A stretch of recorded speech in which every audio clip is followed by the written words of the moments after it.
Hoodwink, swindle, bamboozle. Am I reading something for a 1930s private eye? Ah, at least he's paying me. Hello, people of the internet. Have you heard of QAnon? It's a scam, a swindle, a con. It's a three-card Monty. These folks are pulling the wool over your eyes, playing you for a sucker, hitting you with the old razzle-dazzle. And the man to tell you about it is here. From the Poker and Politics Twitter feed, it's the Exit Through the Grift Shop podcast. Hello, everyone, and welcome to the Exit Through the Grift Shop podcast. Today, I wanted to talk about the tragic story of Vaugh Meader and how it relates to QAnon. Vaugh Meader was the first man, really, in America to use modern media to parody and imitate the president. Because at the advent of radio was around when World War II really got rolling in earnest, and FDR made it clear that he was like, I know this kind of violates the First Amendment and all, but don't impersonate me on the radio. I don't want anyone using my voice to talk about how the Nazis are invading Boston or how the Japanese have conquered Los Angeles.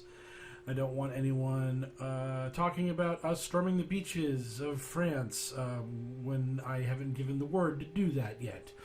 So there was this pretty much agreed upon decision by everybody that no one is going to impersonate FDR because that could lead to bad things. And then that sort of immunity from impersonation passed on to Truman and then on to Eisenhower and so on. But then when John F. Kennedy won the presidency, people kind of forgot the whole don't parody the president rule, and Vaugh Meader busted out a Kennedy impression and became a smash hit. He became this incredibly famous, incredibly popular guy who was selling out shows, making lots of money, recording albums. There's conflicting reports that Kennedy enjoyed or hated the parodies of himself. But whatever you may make of it, Vaugh Meader was a big deal. And then Kennedy got shot.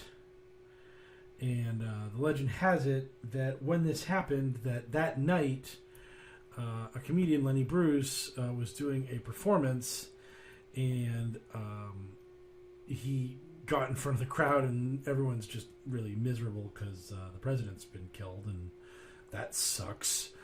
And he just opened his act by saying, "Boy, Vaugh Meader is fucked."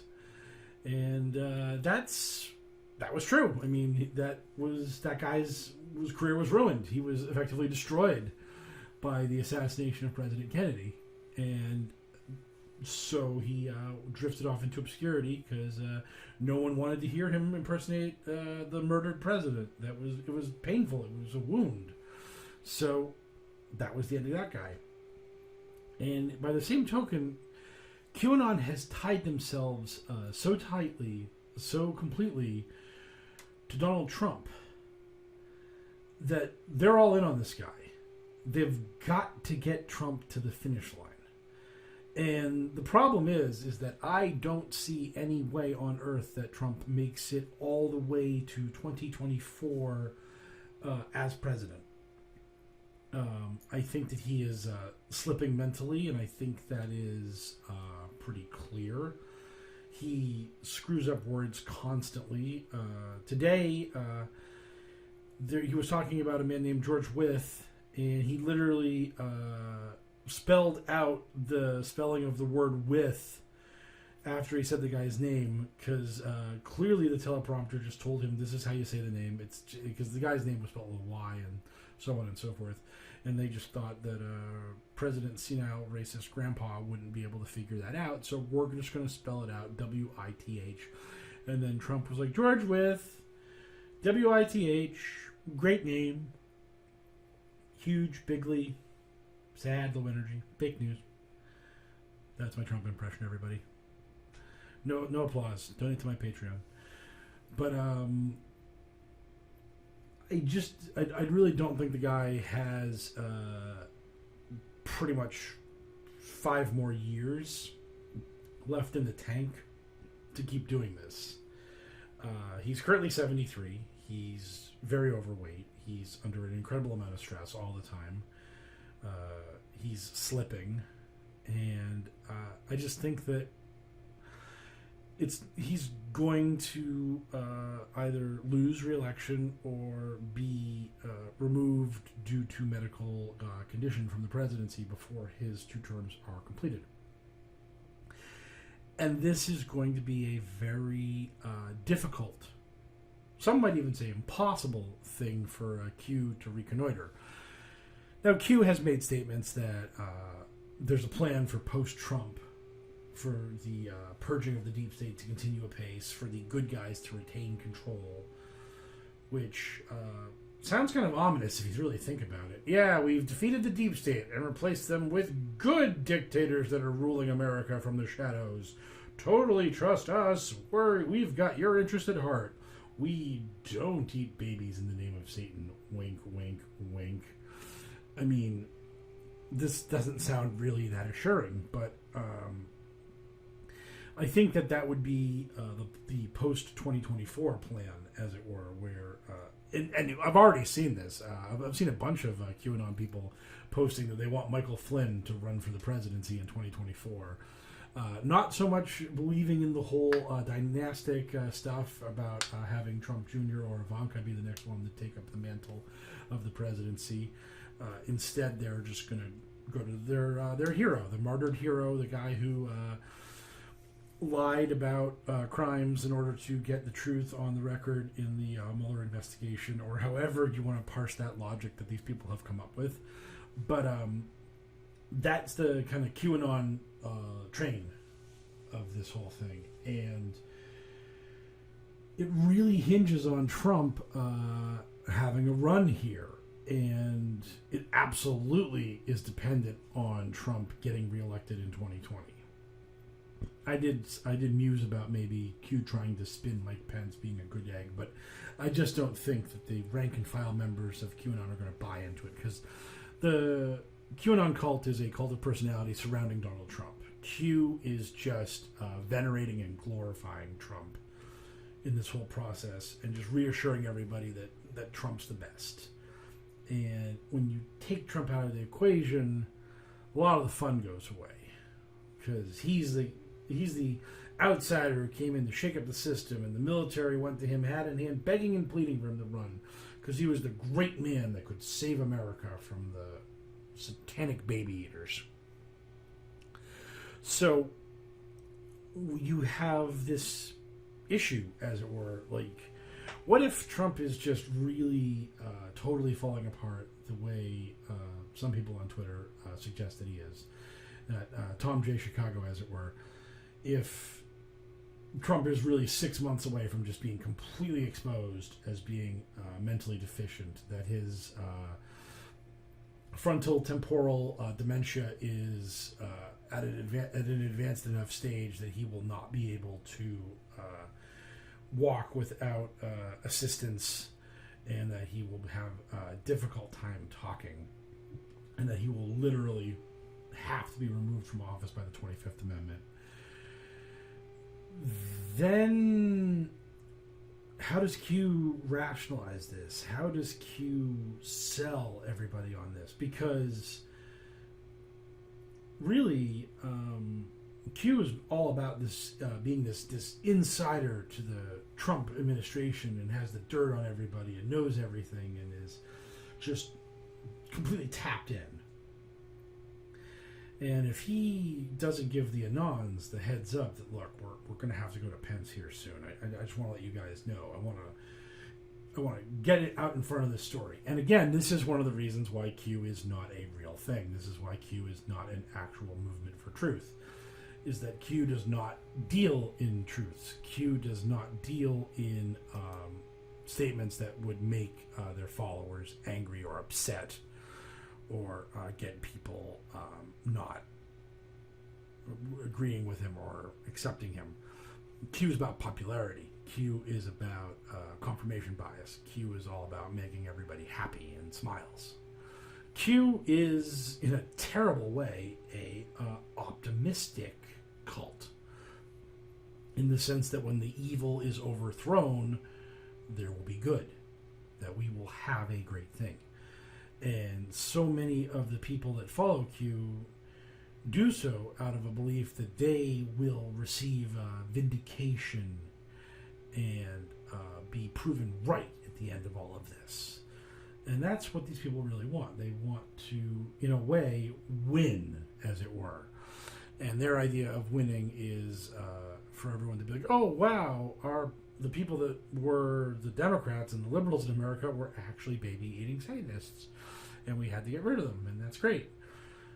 And so that's the happy-go-lucky, cheerful world that Q creates, where all your bad guys are cartoonishly bad.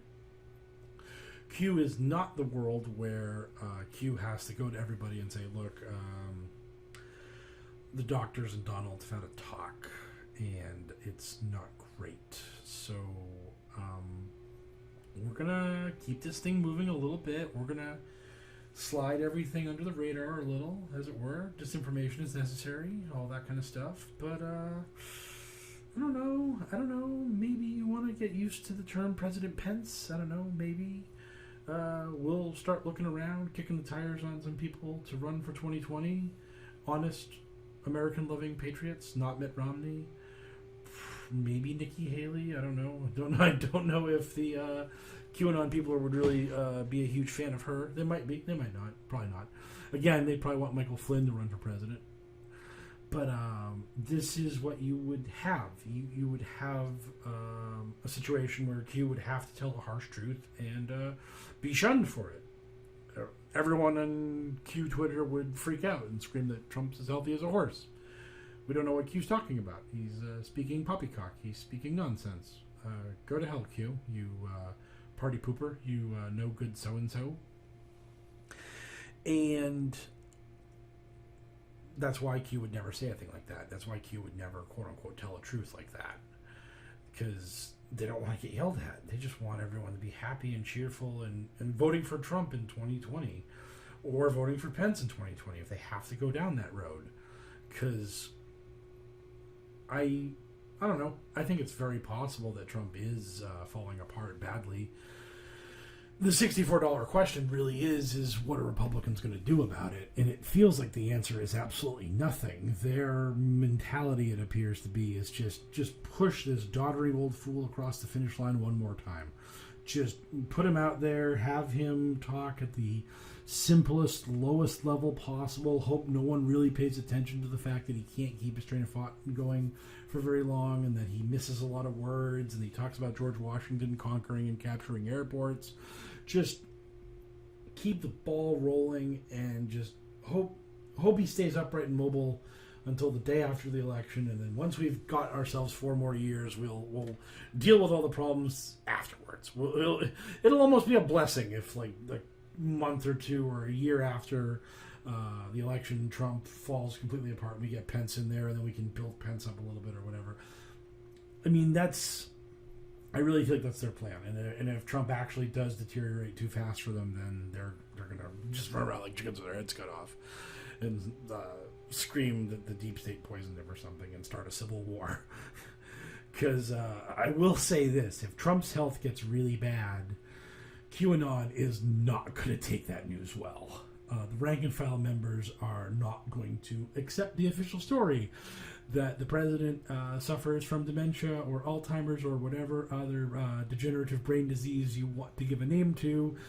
They're going to think this was an assassination attempt by the deep state, and they are going to lash out. It is going to be bloody and bad.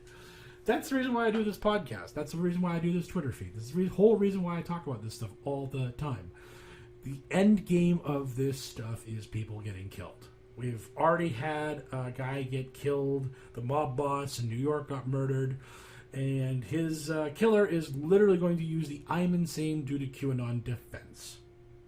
We've already got a body. We have the other guy who killed his brother with a sword because he thought it was a lizard. That's maybe Q adjacent, maybe Q. But minimum we have 1 body. We may have 2. We will have more. And especially if Trump either leaves office before 2020 or loses re-election in 2020, these people will not accept it. It will not be a thing they will be able to buy into. Q was able to lie to them after the 2018 midterms. He was able to say, "Oh, we didn't need the House. Suckers, we gave them the House. They walked right into our House losing trap. We got them winning the House. Like, that'll help them in any way." And, I mean, you will find people all over Twitter that will say, "Yep, that House loss was totally planned. We caught them red-handed, those suckers."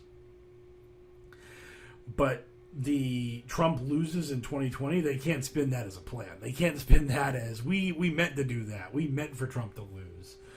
And that's when those people are going to realize that the deep state isn't going to get shut down. Hillary and Obama aren't going to get hauled off to Gitmo. There will be no toes dangling in the damp Cuban twilight. And that's when people are going to take justice into their own hands. And it's going to go really bad really fast. And I really wish the mainstream media in America would pay more attention to this, because it's coming. It's coming, and it's obvious, and it sucks. And that's my unbelievably uplifting conclusion to this podcast, that even if Trump is removed from office before 2020, it's bad. And if he loses in 2020, it's bad. It's bad, it's bad, it's bad, it's bad. Everything sucks. This world is pain. Anyone who tells you otherwise is trying to sell you something, Highness. That's not quite the line from Princess Bride, but it's close enough. I'll catch you all later.